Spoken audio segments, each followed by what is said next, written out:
High বন্ধুরা, তোমরা সবাই ভালো আছো? আমার চ্যানেল থেকে তোমাদেরকে জানাচ্ছি স্বাগত। আর আমি আজকে তোমাদের সঙ্গে একটা রেসিপি শেয়ার করব, আমের আচার। আর এই আমের আচার বানানোর জন্য যা যা উপকরণ নিয়েছি সব তোমাদের সঙ্গে শেয়ার করব। আর এই আমের আচারটা খুব তাড়াতাড়ি বানানো যায়, খেতেও খুব টেস্টি হয়। চলে এসেছি হেসেলে, এখন আমি বসাচ্ছি কড়া। এইদিকে তোমাদের সঙ্গে উপকরণগুলো শেয়ার করব। এখানে আমি আম ছুলে আর রোদ দিয়ে শুকিয়ে নিয়েছি। আমটাকে আমি একটা আমকে 4 ফাল্টি করেছি, আর একদিন রোদ দিয়ে তারপরের দিন আমি একটু নুন হলুদ দিয়ে 2 দিন রোদ দিয়েছি।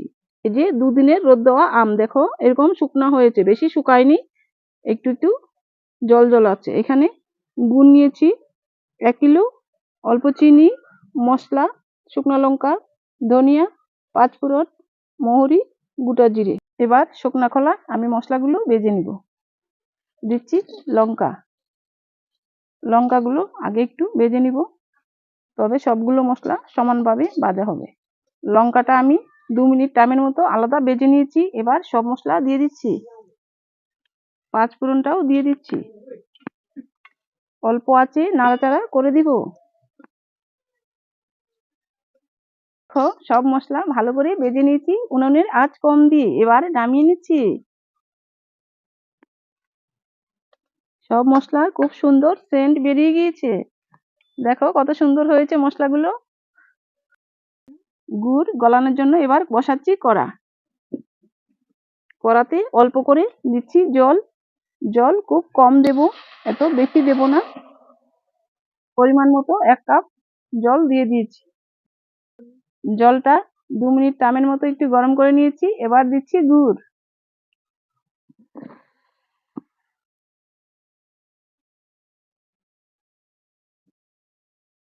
গুড় একটু নাড়াচাড়া দিয়ে দিব।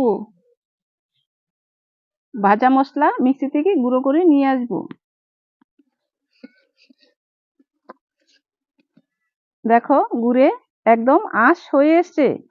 আর যখন এরকম গুড়টা হয়ে আসবে তখন তোমরা বুঝতে পারবে গুড় হয়ে এসছে, দেখো।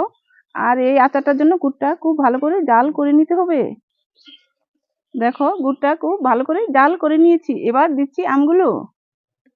আম আস্তে করে দিয়ে দিচ্ছি।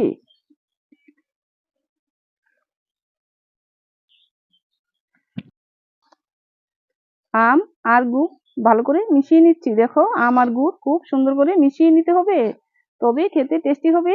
আর এই আচারটা তোমরা ডাল এবং শুধু শুধু খেতে পারবে। এবার দিয়ে দিব ভাজা মশলা। দেখো এই যে ভাজা মশলা দিয়ে দিচ্ছি। ভাজা মশলা পরিমাণ মতো দিয়ে দিব। এবার সবকিছু ভালোভাবে মিশিয়ে নিব। কত সুন্দর সেন্ট হয়েছে, যারা কাছে আছে এরা বুঝতে পারবে এটার কত সুন্দর সেন্ট। নুন হলুদ দিয়ে আমটা মেখে নিয়েছিলাম, তবু অল্প করে নুন দিয়ে দিচ্ছি আমার পরিমাণ মতো। টকে একটু নুন বেশি দিলে খেতে টেস্টি হয়। দেখো বন্ধুরা, কত কম সময়ে আমি আমের আচার তৈরি করে নিলাম। আর এই আচারটা খেতে অনেক টেস্টি হয়। প্লিজ তোমরাও ওইভাবে আমের আচার তৈরি করে খেও। আমার ভিডিওটা শুরু থেকে শেষ অবধি দেখো, আমার চ্যানেলটা সাবস্ক্রাইব করে দিও। এবার আমি আমের আচার নামিয়ে নিব। আচার একদম রেডি, এবার নামিয়ে নিচ্ছি।